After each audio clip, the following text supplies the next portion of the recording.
Mike Giardino. We're here at the Metabolic Health Summit in Santa Barbara, California, and we're here with Dr. Andreas Eenfeldt, and we're going to talk a little bit about his presentation tomorrow here at the Metabolic Health Summit. But before we do that, Andreas, can you just maybe introduce yourself, provide a little bit of a background to what you're currently doing, and then we'll really dig into what your presentation is going to be about tomorrow. Sure, and thanks for having me. It's fun to be here at this conference. The first conference I've been to in 2.5 years. I know, right? It's amazing. But anyway, so I'm originally a family doctor. I got really interested in nutrition, seeing patients really transforming their health on specifically on low-carbohydrate diets for metabolic problems, obesity, type 2 diabetes, etc. Like nothing I'd ever seen before working as a doctor, just transformative changes. So to be able to help more people instead of just one person at a time, I started a blog, and then it sort of snowballed into a company. Now it's a company called Diet Doctor. We employ 70 people. We are the biggest low-carb and keto website in the world and app, etc. So it's just been an exciting, extraordinary journey to be part of this. And I think it's just the beginning. I mean, as you know, metabolic health or lack of metabolic health is the biggest health problem in the world, really driving all the chronic diseases that we struggle with as a society, or at least most of them. So I think, and food, the quality of the food we eat is so fundamental to preventing and reversing these health problems. So I'm really excited about where the future is. Is it keto? Is keto at least a part of it, or do we also need to think about more flexible approaches and things that take into account not just carbs, but other factors too? So that's what my talk is going to be about. Okay, perfect. Well, what I'd love to do is just provide you an opportunity really quick to really dig into, maybe even the history or the kind of transition of the low-carb diet from when you first started studying it, when Diet Doctor first started, to where we are now, and maybe some of the lessons learned, and then kind of how that applies into your presentation that you're going to give. So it's quite fascinating. I mean, I started getting interested in low-carbohydrate diets 20 years ago. So that's when I got into it. Usually, mostly like low glycemic index and low diets initially, but then I sort of gradually transitioned into more of a low-carb, high-fat approach, very influenced by Gary Taubes and other people. Really, this theory that carbohydrates break down into sugars in the body, increasing the fat-storing hormone insulin, and that whole idea. So that's where I've been coming from historically, and I think that's sort of the theory that has been sort of underlying much of this movement for a decade or two. However, when we look at new science, it seems that this idea that carbohydrates, specifically through insulin, is the main sort of dominant factor driving obesity, seems to be all flawed at least. So, meaning that that explanation might maybe explain a part of what we see, but certainly not all of it.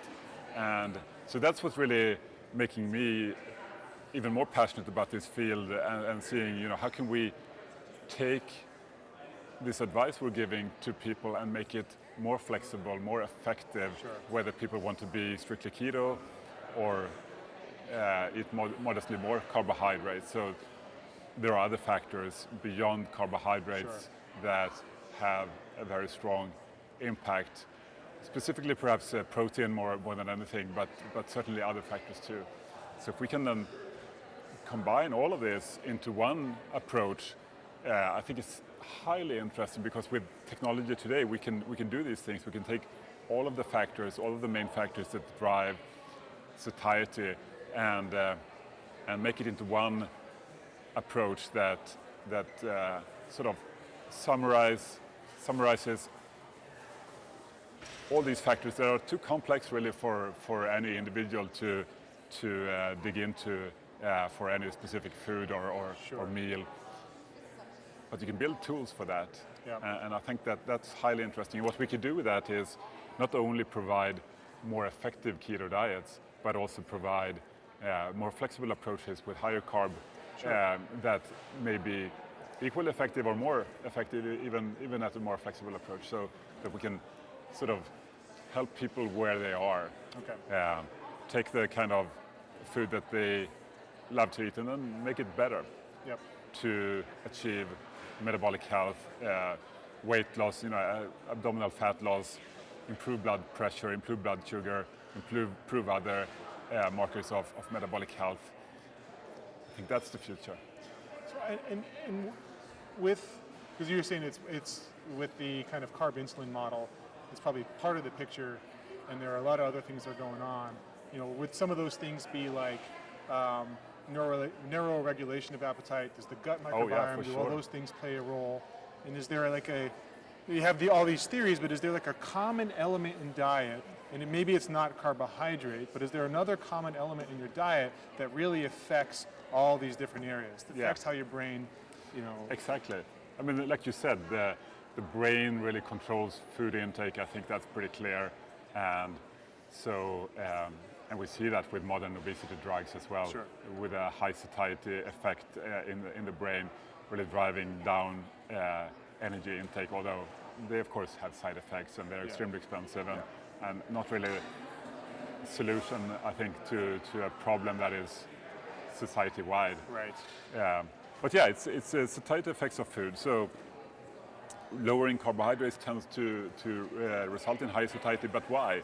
We can see in studies that pretty much all studies that have proven that low-carb diets work effectively for a lot of people, you also get a higher protein percentage. Like you remove the carbohydrates from the diet, you replace it with other things, and pretty much across the board, protein goes up. Sure. And we've seen that in studies that this is consistent across the whole literature, I would say, that with a higher protein percentage, people tend to eat less. It's more satiating. So are low-carb diets working because of the insulin thing, or is it because it tends to always increase protein? I would say the protein is one big factor there, although maybe not the only one. We also have other things like the hedonic nature of foods, like the reward value. Yep. And what you also tend to get with a low-carb approach is all of those highly rewarding ultra-processed foods are out, right? Potato chips, donuts, ice cream, it's all out. Yeah. And so you definitely have that factor too, the hedonic nature of foods. But low-carb diets, they don't exclude all of those foods. For example, you could think of salted, roasted cashew nuts, or not cashew perhaps, but macadamia nuts. Yes. Very, very low carb, but pretty much everybody who's been doing this for a while knows that's like the kind of thing that can slow people's You can weight overeat loss, right? those pretty quickly. Yeah. It's very easy, right? Yeah. Almost zero carb, but still, if you want to lose weight, Right. maybe be careful with those. So that's one of those things where if you just simplify things and look at only the carbs, you can go wildly wrong. Right. Because you have, for example, then macadamia nuts, very high fat, very low protein, and if you have them salted and roasted, etc., then they can be very hedonic, and you can.